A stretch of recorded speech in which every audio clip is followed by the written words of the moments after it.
Hello friends, Radhe Radhe. Once again this is Professor Dani Khandelwal and live from Mumbai. I'm very happy जब अगर आपको as a teacher अगर आपके students बोलते हैं कि नहीं सर कॉस्टिंग तो ठीक है, कॉस्टिंग तो आपने करा दिया, बहुत अच्छे से करा दिया और हमारा ग्रुप 1 भी क्लियर हो गया, लेकिन हम ग्रुप 2 में बहुत हजारों बच्चे अटक रहे हैं आज की डेट में भी। वो बोलते हैं कि सर ग्रुप 2 के जो 4 पेपर हैं उनमें से कोई भी एक पेपर ऐसा नहीं है जहां पे हम बहुत अच्छा स्कोर कर सकते हैं।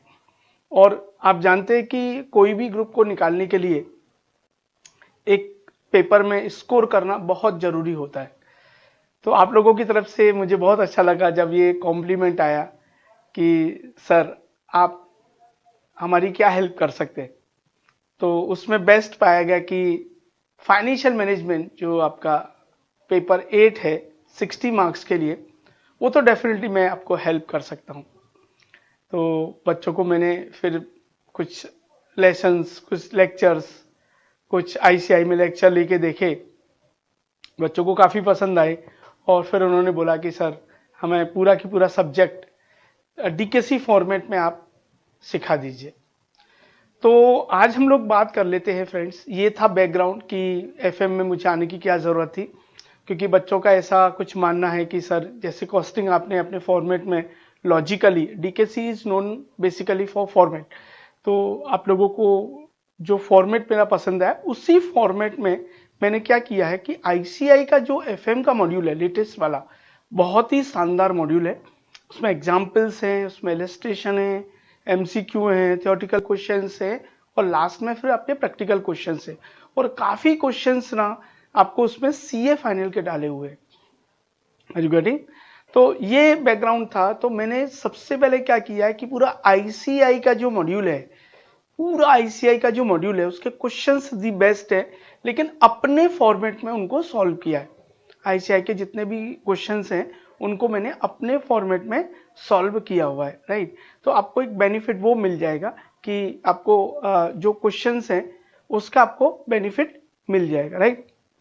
मतलब आपको क्वेश्चंस मिल जाएंगे, ओके, अपने फॉर्मेट में। अगर आप चाहें तो आप सॉफ्ट कॉपी से भी कर सकते हैं, आप चाहें तो आप उसको दैट अपना प्रिंट आउट लेके भी सॉल्व कर सकते हैं, और अगर आपको चाहिए तो आप कॉपरगेट से वो खरीद भी सकते हैं, राइट।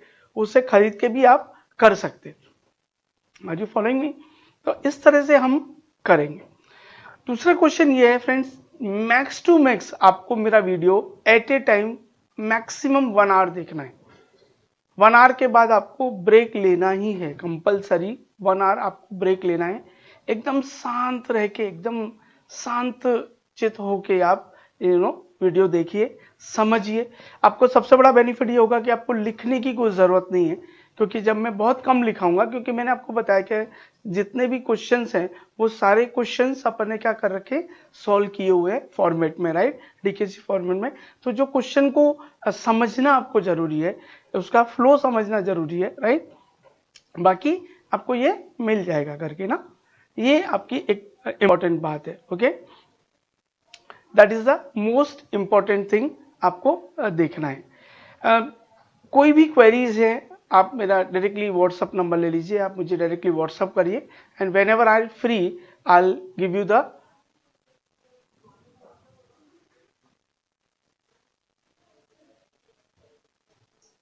तो हम लोग का जो बेसिक मटेरियल रहेगा, देखिए जो पास होने के लिए सबसे जो इम्पोर्टेंट है is what is ICAI module. ICI module इतने अच्छे से उन्होंने बनाया, इतने सारे सम्स उसमें डाले, हमको वो बराबर से सॉल्व करना है, ठीक है। मैंने आपको हमेशा बताया हुआ है कि we divide in 3 parts. First is a preparation, second is a revision and third is how to attempt in the exam. तो हम लोग वो तीनों बातें साथ में लेके चलेंगे। First is a preparation, second is a revision, third is how to attempt in the exam.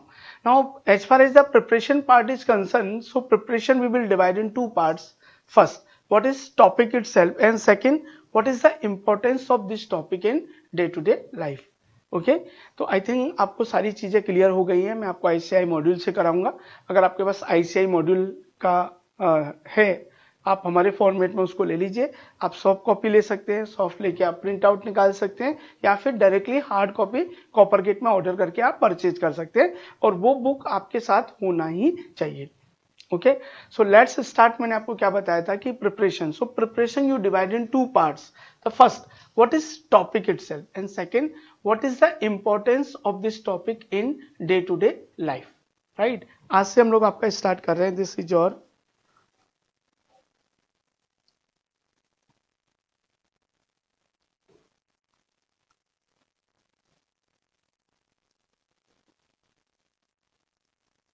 Financial management, right. Financial management आज से हम लोग ले रहे हैं। This is your paper number 8, और इसमें हम आपको 60 मार्क्स का पूरा एफएम कवर करा के दे देंगे, ठीक है। आज से हम लोग स्टार्ट करते हैं। नाउ लॉजिकली मैंने आपको क्या बताया था कि कोई भी टॉपिक है हम उसको दो में डिवाइड करेंगे। What is topic itself, and second, what is the importance of this topic in day to day life. उसका डे टू डे लाइफ में क्या इंपॉर्टेंस है वो भी आपको देखना है। फ्रेंड्स, आपको क्या लगता है, पहले 1 मिनट के लिए ना आप सोचिए, व्हाट इज फाइनेंशियल मैनेजमेंट, क्या हो सकता है ये। Financial management means management of finance. Financial management means management of finance, right. अब फाइनेंस को कौन मैनेज करता है, इसका मतलब फाइनेंस मैनेजर। जो मैनेज करेगा उसको क्या बोलेंगे, manager. Manager means finance manager. Now what is the job, what is the duty, वो क्या करता है, कंपनी के लिए क्या करता है।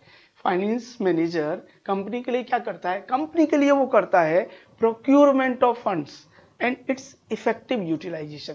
कहां से पैसा लाना है और कहां उसको यूज करना है, with the object of maximise the wealth, maximise the wealth of shareholder. Shareholder मालिक है कंपनी के, अगर कंपनी की वेल्थ मैक्सिमाइज होगी तो शेयर होल्डर की वेल्थ मैक्सिमाइज होगी। अगर शेयर होल्डर की वेल्थ मैक्सिमाइज होगी तो अपना शेयर का प्राइस मैक्सिमम होगा। ओके, तो प्रोक्यूरमेंट ऑफ फंड्स, आपको पैसा लाना है और वो पैसा आपको यूज करना है, राइट। अगर सपोज कंपनी को 100 करोड़ की जरूरत है और अगर वो 120 करोड़ ला दिया तो 20 करोड़ आइडल फंड रहेगा, राइट। अगर अभी हम लोग डिटेल में डिस्कस करेंगे आइडल फंड रहेगा तो क्या लॉस अपने को हो सकता है। अगर अपने को 100 करोड़ की जरूरत है और वो अगर 80 करोड़ ला के देता है तो 20 करोड़ शॉर्ट रहेगा, तो अपने को बिजनेस करने में प्रॉब्लम आएगी। तो कैसे एग्जैक्टली वो एस्टिमेट करता है वो अपन बात करेंगे। तो मैं आपको बता रहा था कि फाइनेंस मैनेजर का मतलब है कि मैनेजिंग द फाइनेंस। उसका काम क्या है, procurement of funds and its effective utilisation. Procurement of funds and its effective utilisation. उसके लिए मैं हमेशा आपको क्या बोलता हूं कि सपोज मान लो कि आप मेरे फाइनेंस मैनेजर हैं, आपको मैंने अपना फाइनेंस मैनेजर डीकेसी का अपॉइंट किया है, और आपको क्या करना है वो आप जरा समझिए। एंड टाइमिंग, आप थोड़ा भूल जाइए कि you are studying for your exams, आप पूरा प्रैक्टिकल में आ जाइए। जैसे आप कॉस्टिंग में एकदम प्रैक्टिकल नॉलेज आप बात करते थे वैसा ही आप एफएम में आ जाइए। लेकिन एफएम कराने से पहले मैं ये एज्यूम कर रहा हूं कि आपने मेरे कॉस्टिंग के सारे चैप्टर्स बहुत अच्छे से किए हुए हैं, क्योंकि कॉस्टिंग के काफी एप्लीकेशन है। तो अगर आपने नहीं किया है तो पहले आप पूरा कॉस्टिंग करिए, उसके बाद ही आपको एफएम समझ में आएगा। तो कॉस्टिंग के जो कंसेप्ट्स हैं वो काफी यूज होंगे अपने, तो कॉस्टिंग के आपको मास्टरी होना बहुत ही जरूरी है। Are you following me? Okay, तो मैं आपको बोल रहा था कि फाइनेंस मैनेजर मैंने आपको अपॉइंट किया, suppose you are my finance manager. आपको क्या करना है कि इंटरेस्टिंग, इसको एकदम इंटरेस्टिंग आप बनाइए, तो आपको समझ में आएगा कि एग्जैक्टली क्या चल रहा है करके ना। तो finance manager, now you are my finance and manager, बराबर, ये आप मेरे finance manager of DKC, right. DKC के आप मेरे फाइनेंस मैनेजर हैं। आपका क्या जॉब है, आपका जॉब है procurement of funds and its effective utilisation. कहां से पैसा लाना है और कहां पैसा यूज करना है। और इसमें फ्रेंड्स अपन एकदम स्लो जाएंगे, राइट, एकदम कंसेप्चुअली। ओके, अगर आप मुझे इसमें स्कोर करके दोगे, अगर मैक्सिमम जितने भी बच्चे हैं अगर आप स्कोर करके दोगे, मुझे सेकंड ग्रुप क्लियर करके फाइनल में आओगे, अगर स्कोर करके दोगे तो ही मैं आपको फाइनल का एफएम पढ़ाऊंगा। मुझे स्कोर चाहिए। आपने जैसे मुझे बोल दिया इंटर का, मैंने आपकी बात मान के आपको मैं सिखा रहा हूं, लेकिन what is my expectation from you my expectation is कि आप बराबर से आप मुझे क्या करिए, बराबर से प्रिपेयर करके आप मुझे स्कोर करके दीजिए। ओके, तो आप मेरे क्या है टाइमिंग, आप मेरे फाइनेंस मैनेजर हैं, ये आप मेरे finance manager of DKC, right. आपका काम क्या है, procurement of funds and its effective utilisation. ठीक है, मैंने आपको अपॉइंट किया। अब सपोज मैं आपको बोलता हूं कि भाई I wanted to start my own classes. अभी तक मैं आपको क्या क्या बोलना चाह रहा हूं मैं आपसे, I wanted to start my own classes. Own classes मुझे स्टार्ट करना है, किसका, डीकेसी। ठीक है, आप बोलते हो sir all the best, start करिए, आप मेरे फाइनेंस मैनेजर हैं। मैं बोलता हूं भाई मेरे को 50 लाख रुपीस की जरूरत है टोटल मुझे कितने की जरूरत है, 50 लाख रुपीस की मुझे जरूरत है। आप मेरे फाइनेंस मैनेजर हैं, मैंने सोचा कि भाई मुझे अपनी ओन क्लासेस स्टार्ट करनी है। ओन क्लासेस के लिए मुझे कितने पैसे की जरूरत है, से सपोज 50 लाख रुपीस, 50 लाख रुपए की मेरे को जरूरत है।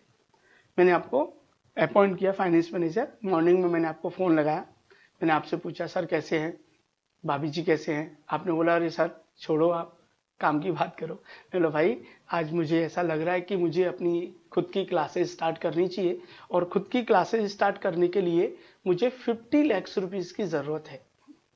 तो आपने बोला ठीक है सर। अब आप पूछते कि सर आप ये 50 लाख रुपीस का क्या करोगे, राइट। तो मैंने आपको बोला कि भाई एक तो मुझे रूम परचेज करना है, जहां पे मेरा क्लासेस चलेगा वो रूम मुझे परचेज करना है।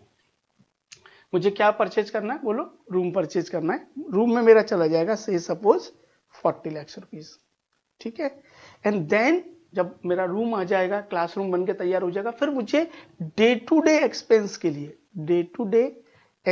के लिए भी कुछ पैसे चाहिए, and that is 10 lakh rupees. इसको फ्रेंड्स हम लोग आगे चल के बोलेंगे वर्किंग कैपिटल। इसको क्या बोलेंगे हम लोग आगे चल के, वर्किंग कैपिटल। आप क्या बोल रहे हैं कि 40 लाख रुपीज मुझे रूम के लिए चाहिए और 10 लाख रुपीज मुझे डे टू डे एक्सपेंस के लिए। तो आपका चैप्टर नंबर 10 अलग से दे रखा है, चैप्टर नंबर 10, उसको एस्टिमेशन ऑफ वर्किंग कैपिटल।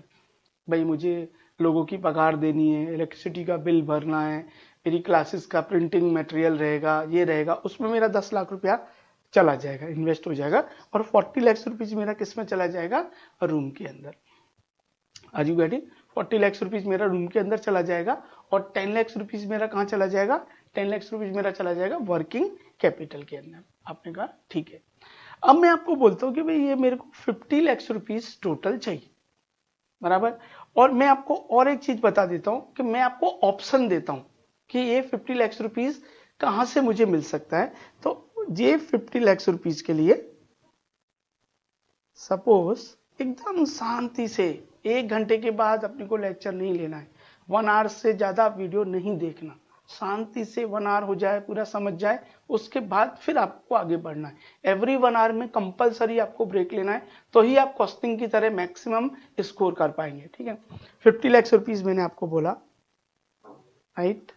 अब मैं आपको बोलता हूं कि भाई मेरे पास ऑप्शन क्या अवेलेबल है, क्या क्या ऑप्शन मेरे पास अवेलेबल है, कि भाई या तो मैं बैंक से लोन ले सकता हूं, बैंक का लोन ले सकता हूं, या फिर मैं मेरे डीकेसी के इक्विटी शेयर्स भी इशू कर सकता हूं।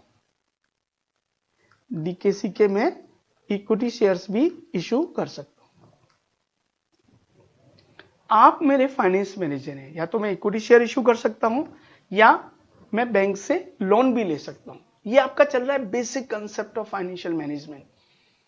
अगर आपका एक बार बेसिक समझ में आ गया, अगर आपको एक बार बेसिक समझ में आ गया, तो there is no problem at all. आप देखिए आप एंजॉय करोगे। आप बोलोगे अरे सर देखते देखते एफएम खत्म हो गया, सर पक्का हम तो हमारा एक सीट बुक कर ही लो आप फाइनल के लिए, एफएम के लिए, राइट। तो प्लीज आप जरा समझिए, बहुत ध्यान से, 1 आवर के ज्यादा अपने को वीडियो सुनना नहीं है, लेकिन 1 आवर आप बहुत ध्यान से सुनिए। आपके पास बहुत सारे ऑप्शन हो सकते हैं, फाइनेंस के तो बहुत सारे ऑप्शन हो सकते हैं, प्रेफरेंस शेयर से भी अपन इशू कर सकते हैं, रिटेन्ड अर्निंग से भी अपन ले सकते हैं, बैंक लोन भी अपन ले सकते हैं, राइट। बहुत सारे अपन ऑप्शंस ले सकते हैं। Are you getting my point?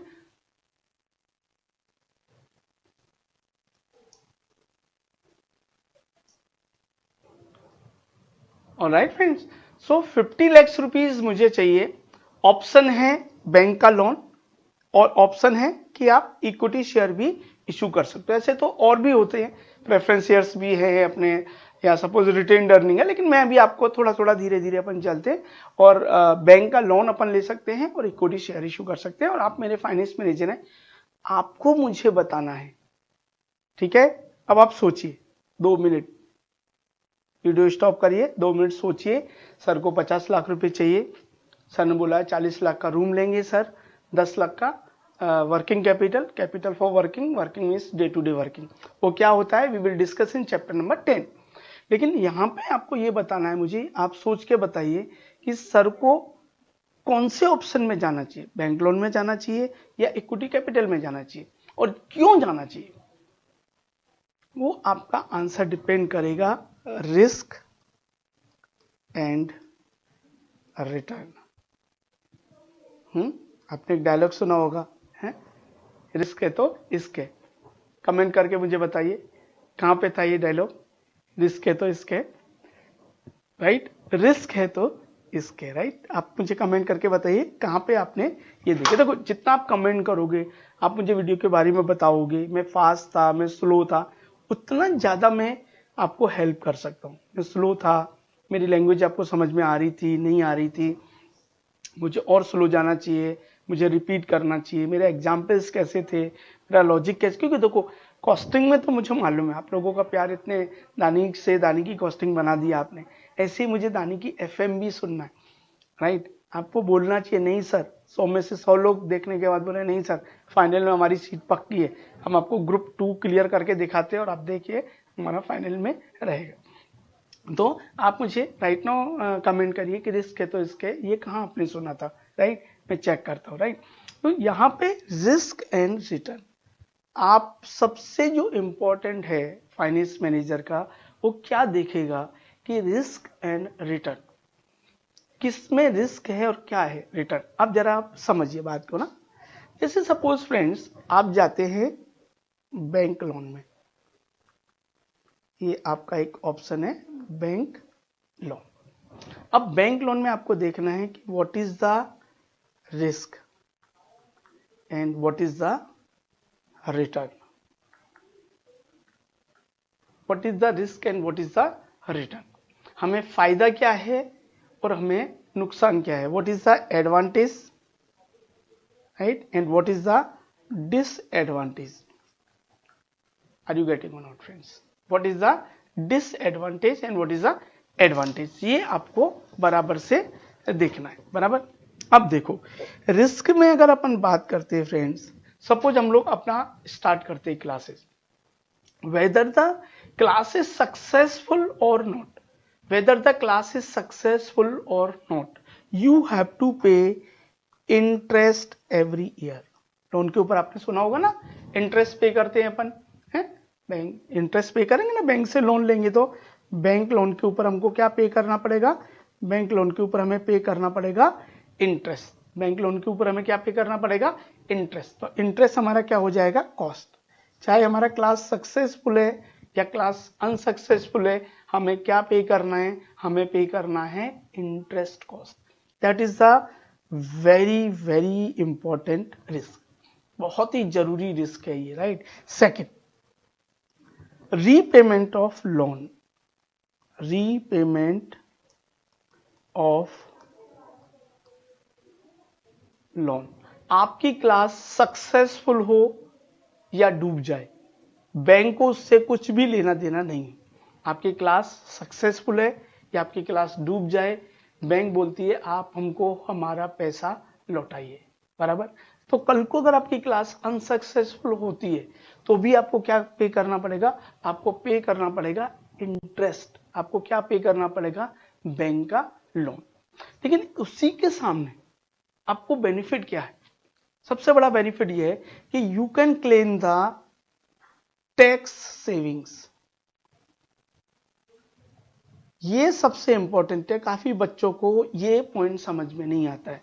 अलग से अपन एक टॉपिक करेंगे, आपका टॉपिक है कॉस्ट ऑफ कैपिटल, उसमें मैं आपको एकदम डिटेल में समझाऊंगा, लेकिन थोड़ा सा यहाँ पे समझ लीजिए टैक्स सेविंग्स क्या होती है। आपको एक पेपर है ग्रुप 1 में, इनकम टैक्स। मेरे कलीग हैं, मेरे बेस्ट फ्रेंड हैं, and he is just like my brother, professor Siddharth Surana. Tax गुरु के नाम से उनको पूरी इंडिया में जाना जाता है। इज मीन्स फाइनल इंटर में टैक्स है तो मतलब सुराना सर के अलावा कोई दूसरा आपको ऑप्शन सोचने की ही जरूरत नहीं है। फाइनल में टैक्सेशन में दी बेस्ट, मतलब रैंकर्स का जो बोलते हैं ना कि इतने रैंक आते हैं उनके, इतने रैंक आते हैं उनके, इतने एग्जाम्स आते हैं, एग्जाम्शंस आते हैं कि आप देखेंगे ना उनका तो आपका दिल खुश हो जाएगा, यार क्या टैक्स गुरु और क्या एनर्जी लेवल है, क्या पढ़ाते हैं बॉस, क्या फंडामेंटल्स है, पूरा टैक्स ऐसे की पूरा रटा हुआ है, राइट। एक एक कंसेप्ट, एक एक लॉजिक, एक एक एग्जाम्पल, जैसे आप कॉस्टिंग में देखते हैं ना उससे भी बेटर। मेरे को कभी कभी लगता है यार ये क्या क्या सिखाते हैं सर करके ना। तो एक नाम आप जरा जरूर लिख लीजिए, सिद्धार्थ सुराना, चार्टर्ड अकाउंटेंट हैं और मेरे very good friend of mind, मेरे मित्र हैं, मेरे दोस्त हैं, आप समझ लो मेरे भाई हैं, मतलब ही इज द बेस्ट करके ना।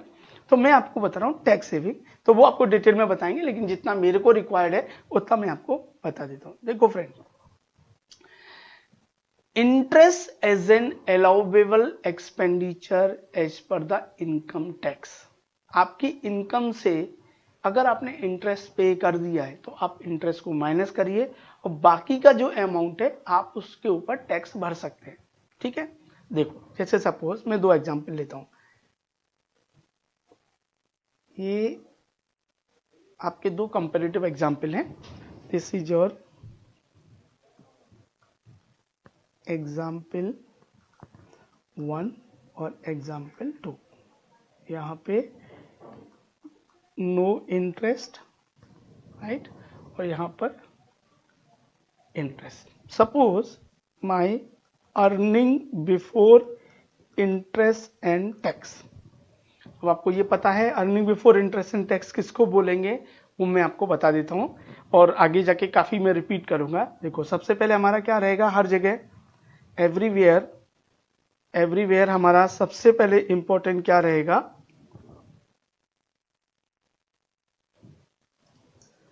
जैसे हम कॉस्टिंग में करते थे सिमिलरली हम इसको कैसे करेंगे। एवरीवेयर आपका क्या रहेगा, सेल्स। सेल्स में से आप माइनस करो वेरिएबल कॉस्ट, आपको आएगा कंट्रीब्यूशन। कंट्रीब्यूशन से माइनस करो फिक्स्ड कॉस्ट, आपको आएगा earning before interest and tax. उसमें से आप माइनस करिए इंटरेस्ट, आपको आएगा अर्निंग बिफोर टैक्स। उसमें से माइनस करिए टैक्स, आपको आएगा अर्निंग आफ्टर टैक्स। पहला क्या रहेगा आपका, बोलो, सेल्स। चलो मेरे साथ बोलो आप, sales, variable cost, contribution, fix cost, earning before interest and tax, interest, earning before tax, tax and earning after tax. ये हम अगेन आपको अलग से डिस्कस करेंगे। यहां पे आप ले लीजिए, सपोज या तो नो इंटरेस्ट है तो क्या होगा और इंटरेस्ट है तो क्या होगा। सपोज मैं earning before interest and tax से 10 लाख रुपीज, कितनी earning before interest and tax है मेरा 10 लाख, और यहां पे भी 10 लाख लेस। मैंने आपको क्या बताया था, उसमें से क्या माइनस करते हैं अपन, interest. Suppose no interest, 2 lakh का interest, this is earning before tax is 10 lakhs is 8 lakhs. Tax, suppose 50% is 5 lakhs or is 4 lakhs बराबर. Earning after tax suppose 5 lakhs and suppose 4 lakhs. Are you following or not friends? Example 1, example 2. यहाँ पे मेरा earning before interest and tax कितना था 10 lakhs. यहाँ पे मेरा earning before interest tax क्या है 10 lakhs. यहाँ पे नो इंटरेस्ट, यहाँ पे interest. Earning before tax 10 lakhs 8 lakhs. 50% हम लोग टैक्स पे कर रहे हैं तो 10 lakhs का 50% 5 lakh एंड 8 lakhs का 50% 4 lakh. Earning after tax 5 lakh और 4 लाख. अब आप देखो यहाँ पे हमको टैक्स कितना भरना पड़ा 5 लाख और यहाँ पे टैक्स कितना भरना पड़ा 4 लाख. तो हमारा टैक्स कितना सेव हो गया 1 लाख. तो यही चीजें मैं आपको बोलता रहूंगा, यही चीजें मैं आपको बोलता रहूंगा. कभी कभी मैं क्वेश्चन सॉल्व करने के टाइम डायरेक्टली मैं आपको बोलूंगा tax savings on interest. What is the tax saving on interest? 50% of rupees 2 lakhs. इसका मतलब क्या हो गया आपका 1 लाख. आपको मैं डायरेक्टली बोलूंगा टैक्स सेविंग ऑन इंटरेस्ट. आपको समझ जाना है कि बिकॉज ऑफ इंटरेस्ट हमारा टैक्स सेव हो गया. कितना टैक्स सेव हो गया? रुपीज 1 लाख. डायरेक्टली आपको समझ में आ रहा है.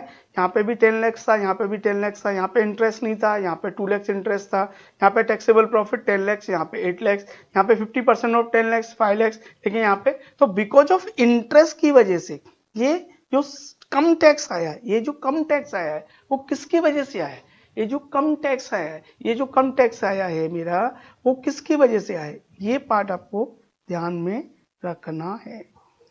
टैक्स सेविंग ऑन इंटरेस्ट, ये बराबर से बार बार ये वीडियो देखिए. Tax saving on interest, tax saving on interest. अगर आपको कंसेप्ट समझ में आया तो आप नीचे वीडियो में क्लिक करिए और लिखिए नाइस, बेस्ट. मम्मा को जाके बोलना मम्मा जैसे मोम की मोम होती है नानी, लाइफ के लिए जरूरी है पानी, ऐसे कॉस्टिंग में प्रोफेसर दानी. तो अभी उसको डायलॉग को चेंज करिए. मोम जैसे मोम की मोम होती है नानी, लाइफ के लिए जरूरी है पानी, ऐसे कॉस्टिंग एफएम में प्रोफेसर दानी.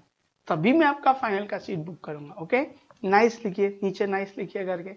जब तक समंदर में पानी रहेगा कॉस्टिंग और एफएम अब ऐड कर दीजिए आप, कॉस्टिंग एफएम में प्रोफेसर दानी रहेगा. तो ये 2 lakhs रुपीज, ये 2 lakhs रुपीज आपका क्या हो गया फ्रेंड्स?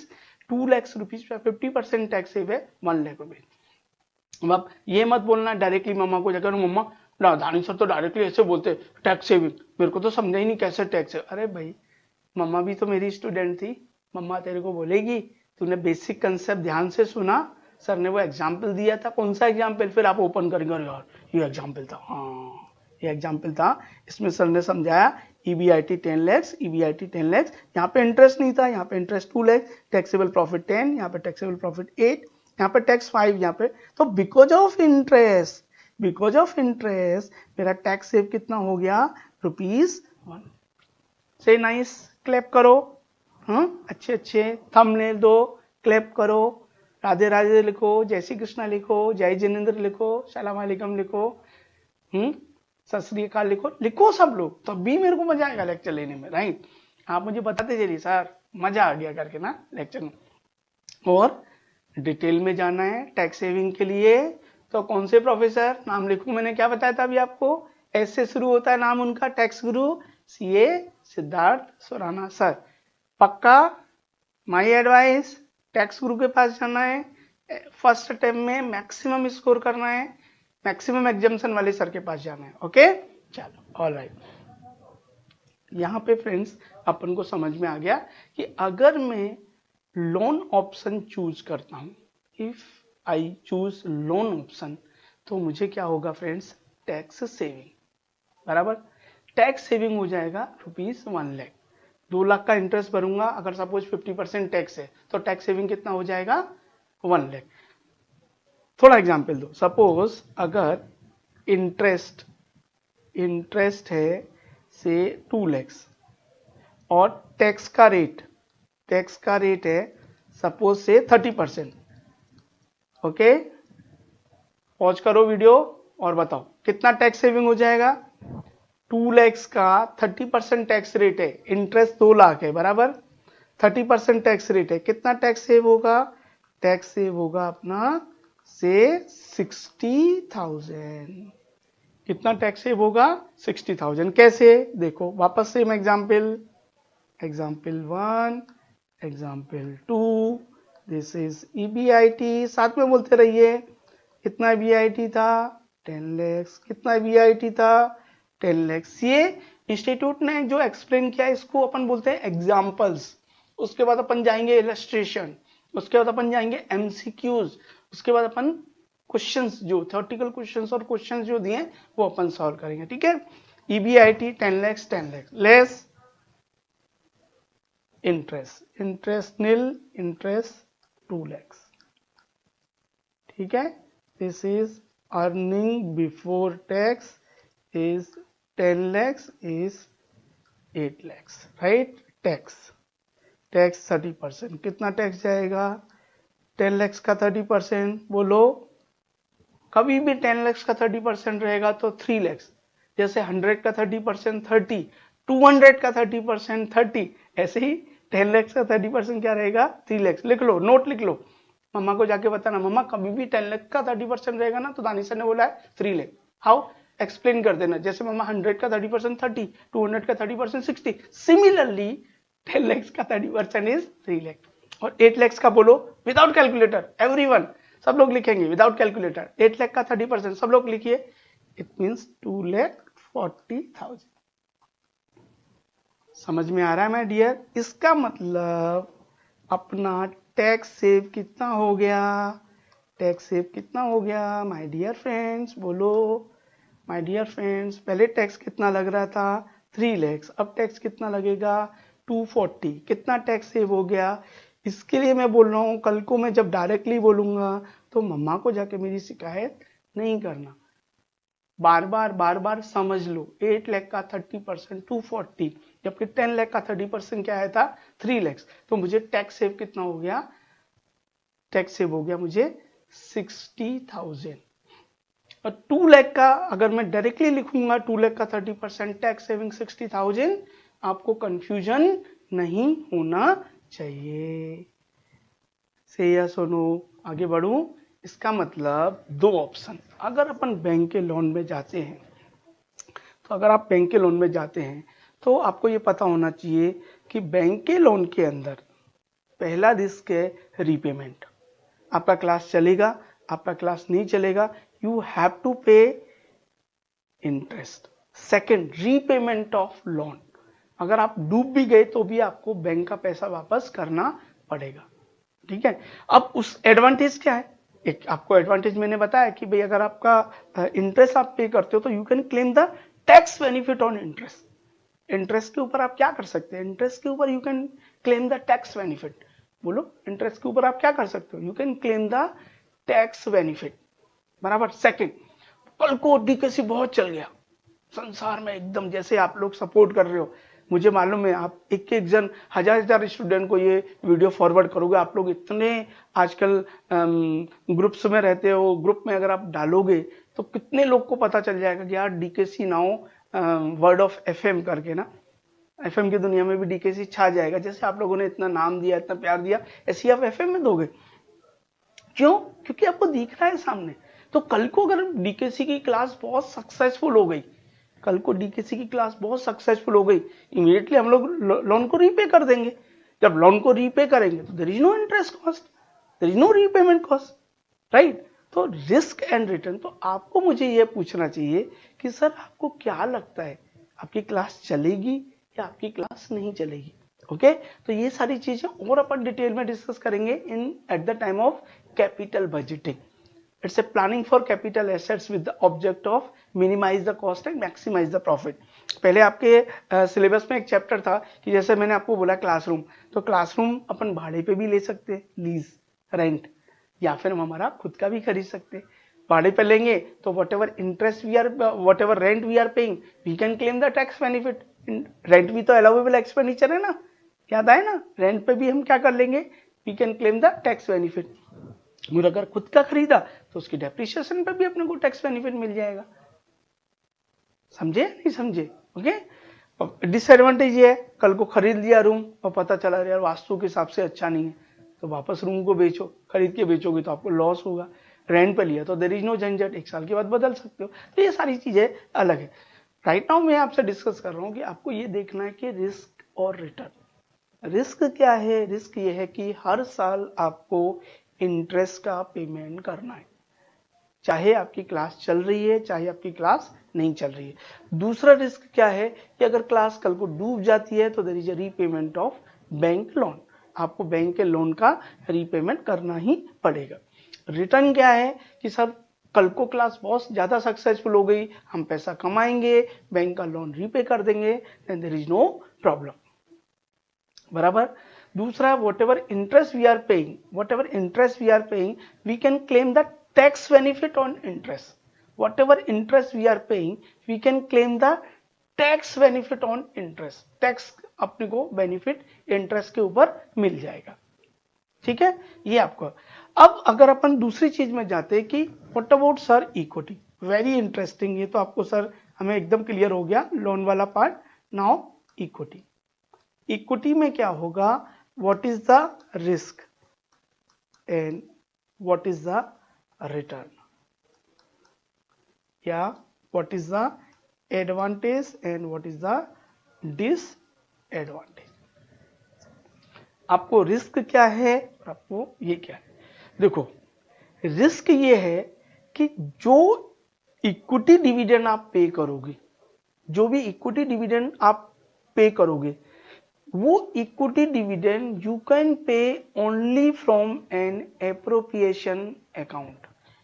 इक्विटी का जो डिविडेंड है, इक्विटी का जो डिविडेंड है, वो डिविडेंड आप कहां से पे कर सकते हो? इक्विटी का जो डिविडेंड है वो डिविडेंड आप कहां से पे कर सकते हो? Equity dividend you can pay from an appropriation account. Appropriation account means the profit which is available after tax. यहां पे देखो, ये बहुत बड़ा डिसएडवांटेज है, ये बहुत बड़ी रिस्क है। कैसे? जैसे सपोज अपन ने प्रीवियस एग्जांपल में लिया था कि हम लोगों ने इंटरेस्ट पे किया था से 2 लाख, बराबर है, और उसमें टैक्स था फर्स्ट एग्जांपल में 50%, तो 1 लाख। तो आपको कॉस्ट इफेक्टिवली कितना पड़ा? आपको इफेक्टिवली कॉस्ट पड़ा ओनली 1 लाख, क्योंकि 2 लाख आपने पे किया, 1 लाख टैक्स बच गया, 1 लाख। तो इसी को अपन कॉस्ट ऑफ कैपिटल करके, जो अलग से टॉपिक है, उसमें अपन इसको बोलते हैं KD, कॉस्ट ऑफ डेप्ट। ऐसे ही अब आएगा आपका KE। अब जरा समझना, अगर आपको इंटरेस्ट की जगह डिविडेंड पे करना है, अगर आपको इंटरेस्ट की जगह डिविडेंड पे करना है, अब इंस्टीट्यूट ने बहुत अच्छे से आपका सिलेबस ड्राफ्ट किया है and there is a separate topic for you, is a dividend decision, right? कि कंपनी को डिविडेंड देना चाहिए कि नहीं देना चाहिए, वो अलग से अपन डिस्कस करेंगे। यहाँ पे हम बोल रहे हैं कि जो भी कंपनी कमाती है उसमें से कुछ पैसा वो शेयर होल्डर्स को देती है। अगर वो नहीं देगी तो शेयर होल्डर को फायदा क्या होगा इन्वेस्ट करने का, राइट?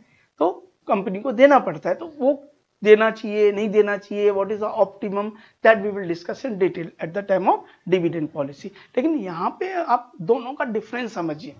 यहाँ पे अगर आपको 2 लाख रुपए इंटरेस्ट पे करना है तो आपकी पॉकेट से कितना जा रहा है? 1 लाख, क्योंकि 1 लाख आपका क्या हो जाएगा? टैक्स का सेविंग। लेकिन अगर आपको 2 लाख रुपए का डिविडेंड पे करना है, ये बहुत ध्यान से सुनना, ये हर जगह आपको आएगा, हर जगह कॉस्ट ऑफ कैपिटल में आएगा, कैपिटल स्ट्रक्चर में, हर जगह आपको आएगा। अगर आपको डिविडेंड पे करना है, अगर आपको डिविडेंड पे करना है तो ये डिविडेंड आप कहां से पे करोगे? From an appropriation account. और एप्रोप्रिएशन का क्या रिस्क है वो देखिए। Suppose your earning before interest and tax suppose 4 lakh, आपने suppose there is no interest, आपने टैक्स पे किया 2 लाख, बिकॉज आपका 50% टैक्स है, बराबर। हम किस ऑप्शन में जा रहे हैं? हम जा रहे हैं इक्विटी ऑप्शन में। तो EBIT 4 लाख, इंटरेस्ट तो रहेगा ही नहीं, टैक्स 2 लाख, तो प्रॉफिट आफ्टर टैक्स आपका कितना आएगा? 2 लाख। उसमें से हम क्या पे करेंगे? उसमें से हम पे करेंगे डिविडेंड ऑफ रुपीज से 2 लाख। इसका मतलब 2 लाख रुपीज का जो डिविडेंड है, ये जो 2 लाख का डिविडेंड है, उसके लिए आपका आउटफ्लो कितना रहेगा? उसके लिए आपका आउटफ्लो रहेगा 4 लाख। आराम से सोचिए, समझिए, अगर आपको अच्छा लग रहा है कंसेप्ट तो आप राधे राधे लिखिए, सोच क्या रहे हो, थंब दिखाइए मुझे, नाइस लिखिए, nice, DKC, we support DKC, you know ना डीकेसी मीन्स रानी की कॉस्टिंग, देखिए डीकेसी मीन्स क्या है, रानी की कॉस्टिंग। तो यहाँ पे आपका कितना आउटफ्लो हो जाएगा 4 लाख रुपीज, जबकि यहाँ पे कितना था, only 1 lakh rupees. Are you getting, are you getting this concept or not, वो आप मुझे बताइए करके। तो अगर हम लोग इक्विटी में जा रहे हैं, राइट, अगर हम लोग इक्विटी में जाते हैं, राइट, अगर हम लोग इक्विटी में जाते हैं, राइट, अगर हम लोग इक्विटी में जाते हैं तो हमें 2 लाख रुपए डिविडेंड पे करना है, we are paying 2 lakh rupees dividend, लेकिन उसके लिए हमारा आउटफ्लो कितना रहेगा, 4 लाख। 4 लाख में से 2 लाख हमें टैक्स भरना है, बाकी का जो 2 लाख बचेगा वो 2 लाख में से हम क्या पे कर सकते हैं, डिविडेंड। तो 2 लाख डिविडेंड के लिए आपको कितना कमाना पड़ेगा, 4 लाख। जब मैं बात करूंगा आपसे cost of capital, capital structure में इसको बोलते हैं financial break even point. Costing में जैसे मैंने आपको सिखाया था ना break even point, what is break even point, बताइए, लिखिए, what is break even point, it is a point when there is no profit no loss. Formula याद है ब्रेक इवन पॉइंट का, लिखिए सब लोग फॉर्मूला, कमेंट बॉक्स में लिखिए formula, fix cost divided by PV ratio और fix cost divided by contribution per unit. BEP याद आ रहा है आपको, याद है ना, बीईपी कौन से टॉपिक में था बताइए, नेम ऑफ द टॉपिक लिखिए, मार्जिनल कॉस्टिंग, वेरी गुड। कहां पे लिखेंगे, मार्जिनल कॉस्टिंग, वेरी गुड। समझ में आ रहा है आपको, बीईपी कहां पे था, बीईपी आपका था मार्जिनल कॉस्टिंग के अंदर। हाँ, नो, लिखिए कमेंट बॉक्स में लिखिए आप, BEP equal to no profit no loss है, fix cost divided by PV ratio और fix cost divided by contribution per unit, ठीक है। तो ऐसे ही आपका एफएम में आएगा, उसको बोलेंगे फाइनेंशियल ब्रेक इवन पॉइंट। कौन सा बोलेंगे, फाइनेंशियल ब्रेक इवन पॉइंट, बराबर है कि हमको कितना होना चाहिए, राइट। तो फाइनेंशियल ब्रेक मतलब अगर आपको 2 लाख रुपए डिविडेंड देना है तो आपको कितना कमाना पड़ेगा, 4 lakh rupees. Are you getting, so that is the risk, what is the benefit.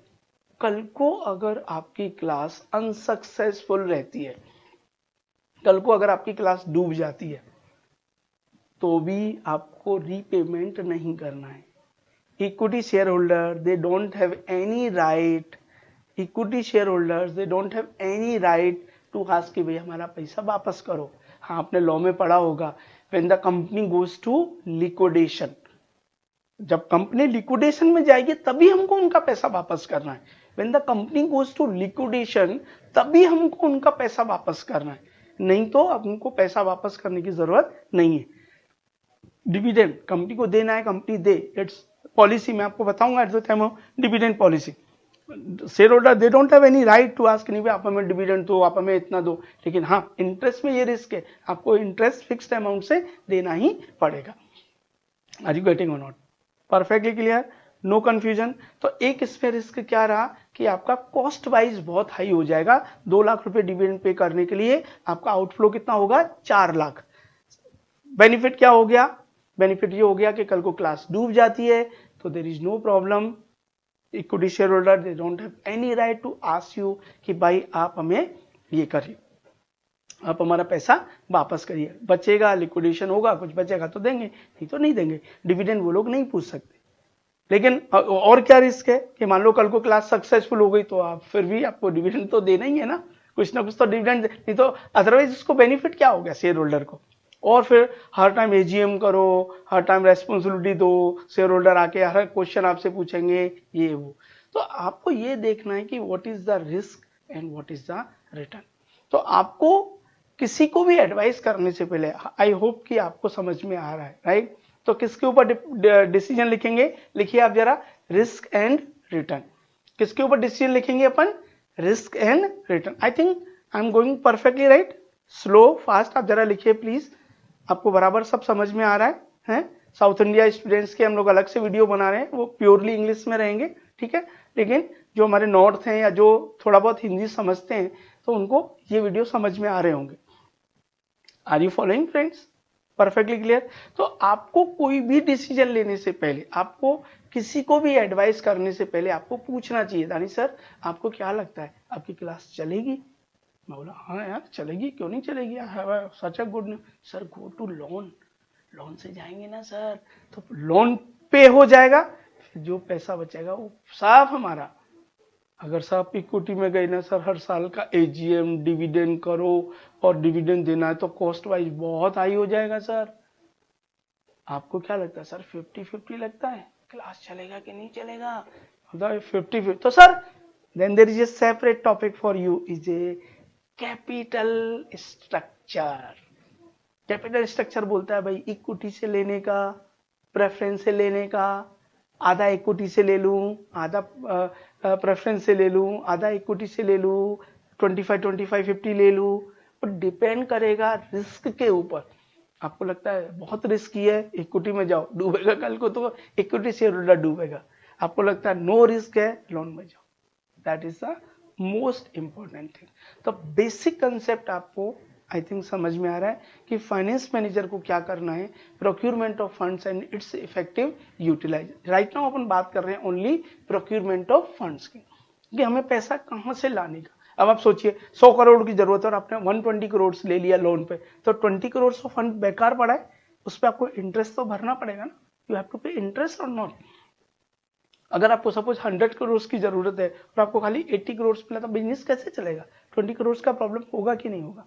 So that is the most important thing, right, कि आपको ये समझना है। I think clear. तो आपको देखना पड़ेगा कि रिस्क है या रिटर्न है। फिर मैं कभी कभी आपको बोलूंगा फ्रेंड्स, ये आप एक लिख लीजिए, इसको बोलिए statement showing income, statement showing income, right? पहला सेल्स, देन वेरिएबल कॉस्ट। आपको क्या आएगा, अर्निंग बिफोर इन, सॉरी बोलो, आप लोग बोलो, कॉस्टिंग में क्या करते थे अपन? सेल्स माइनस वेरिएबल कॉस्ट लिखो, सेल्स माइनस वेरिएबल कॉस्ट लिखो, contribution less fixed cost.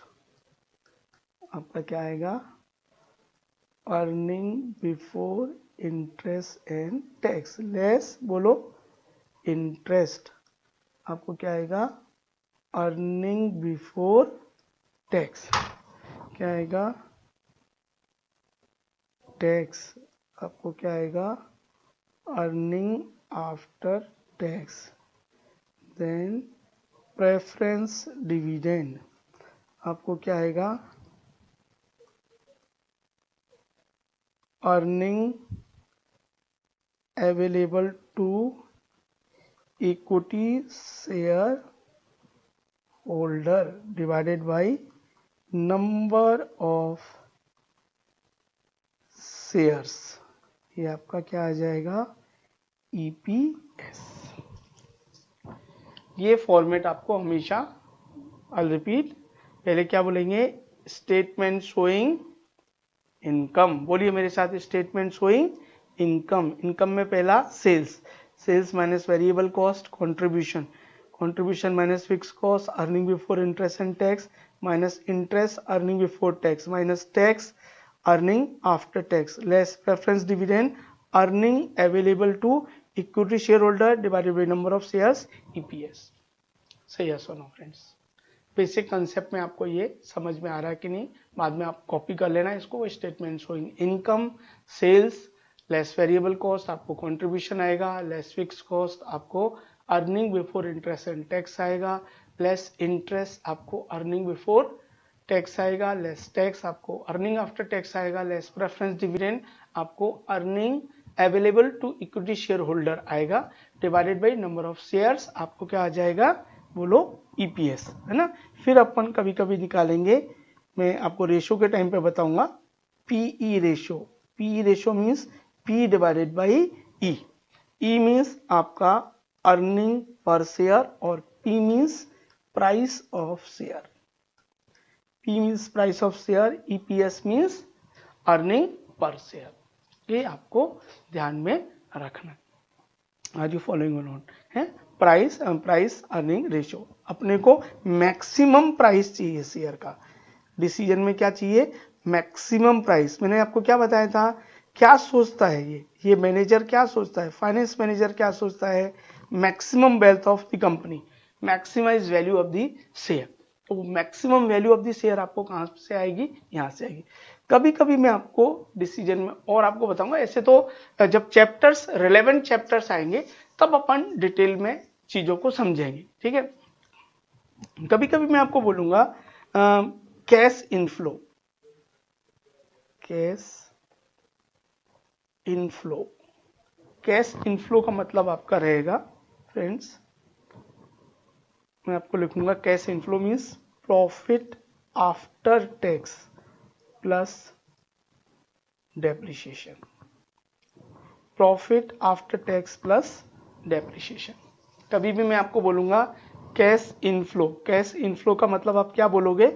Cash inflow means profit after tax plus depreciation, ठीक है।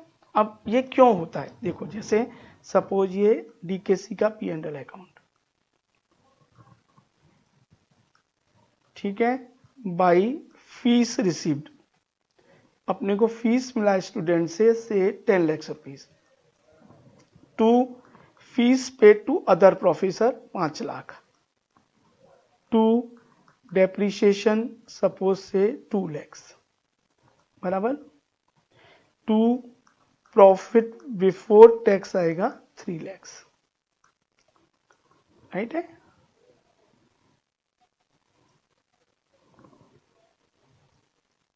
ये आपका हो गया 10 lakhs, ये आपका हो गया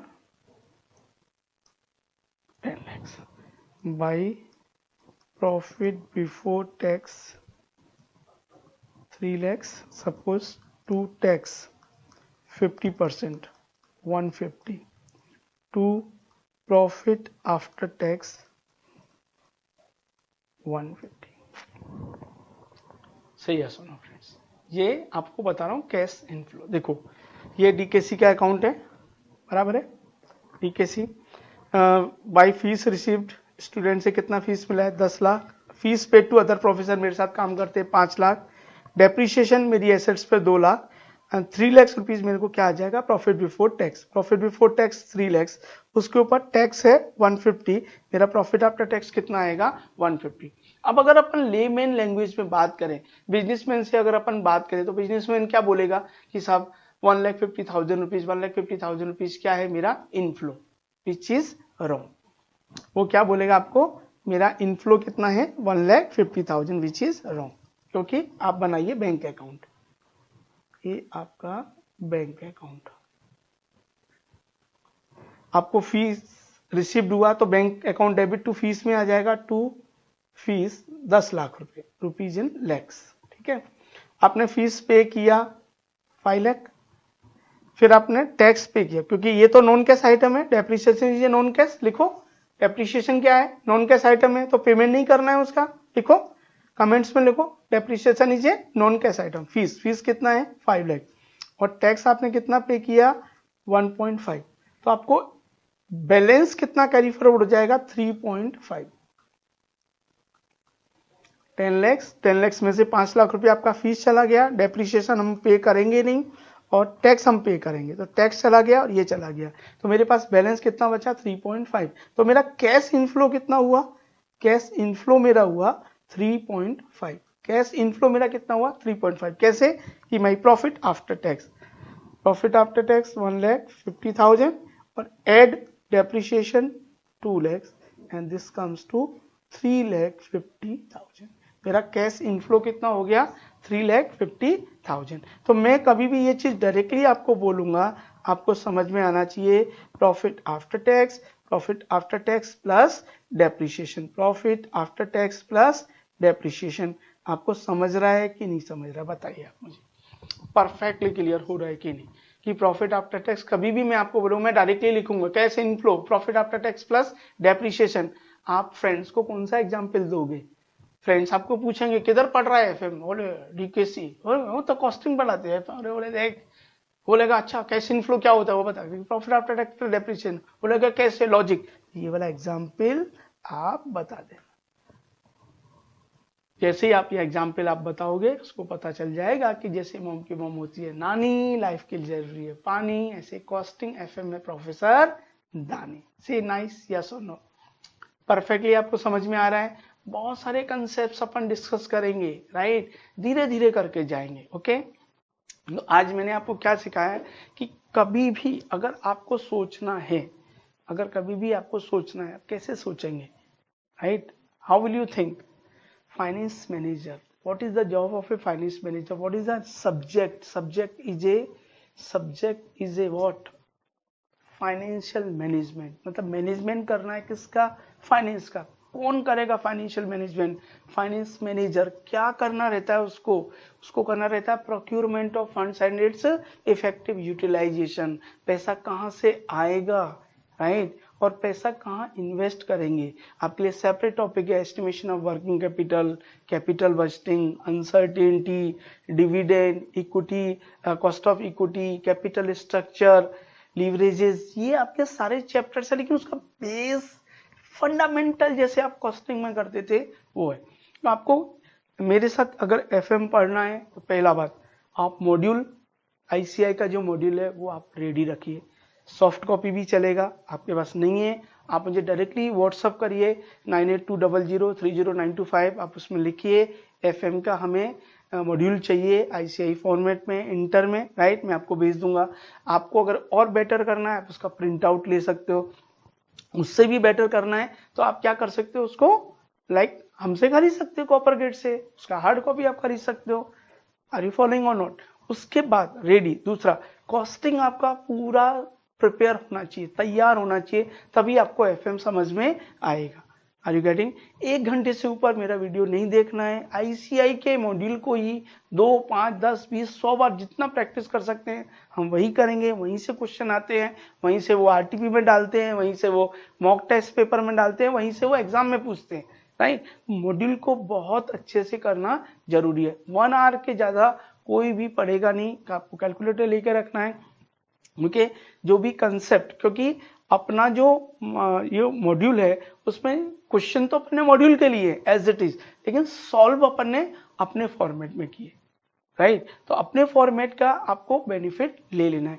कंसेप्ट मैंने आपको क्या बताया कि divide in 3 parts. First is a preparation, second is a revision, third is how to attempt. Revision, how to attempt बाद में बात करेंगे, पहला preparation. Preparation you divide in 2। First, what is topic itself, topic क्या है पहले, right. Second, what is the importance of topic in day to day life. अगर आपको डे टू डे लाइफ में उसका इंपॉर्टेंस समझ में आ गया then there is no problem at all. Costing में जैसे मैंने आपको कैसे पढ़ाता था, एक्टिविटी बेस्ड कॉस्टिंग, मैं आपसे पूछता था what is the difference between traditional costing and modern costing. तो याद है आपको एग्जांपल, मैंने ट्रेडिशनल में क्या बताया था आपको कि देयर आर 4 फ्रेंड्स, 4 दोस्त लोग हैं, अगर वो खाना खाने जाते हैं, राइट, बाहर डिनर करने जाते हैं और 4000 का बिल आता है, 4 friends are there, they are going for dinner और 4000 रुपीज का बिल आता है, तो इंडिया में हम लोग कैसे एलोकेट करेंगे? याद है आपको? बताइए कैसे एलोकेट करेंगे? 4000 divided by 4, 1000 rupees per friend अपने को पेमेंट करेगा। लेकिन suppose out of this 4000 rupees 2000 मेरा दारू का बिल है, 2000 मेरा दारू का बिल है एंड 2000 मेरा खाने का बिल है। 2000 दारू का बिल है, 2000 खाने का बिल है। दारू 2 फ्रेंड्स ने पिया, खाना 4 फ्रेंड ने खाया। Is the allocation is correct? No, झगड़ा हो जाएगा, बोलेगा नहीं भाई मैं नहीं आऊंगा नेक्स्ट टाइम पार्टी में, राइट। क्यों? जिन्होंने दारू पी है उनको डिवाइडेड बाई 2 होना चाहिए, जिन्होंने खाना खाया है उसको डिवाइड बाई 4 होना चाहिए। तो देयर आर 2 एक्टिविटीज हो गई, एक दारू और एक खाना। दारू डिवाइडेड बाई 2 क्योंकि 2 फ्रेंड्स ने पिया है, खाना डिवाइड बाई 4, जिसने खाना खाया है दारू पिया है वो 1500 देगा, जिसने ओनली खाना खाया है वो 500 देगा, तो कभी आपको प्रॉब्लम होगा नहीं। तो that is a basic concept. अब नेक्स्ट लेक्चर में हम लोग डायरेक्टली टॉपिक से स्टार्ट करेंगे। Okay, thank you very much.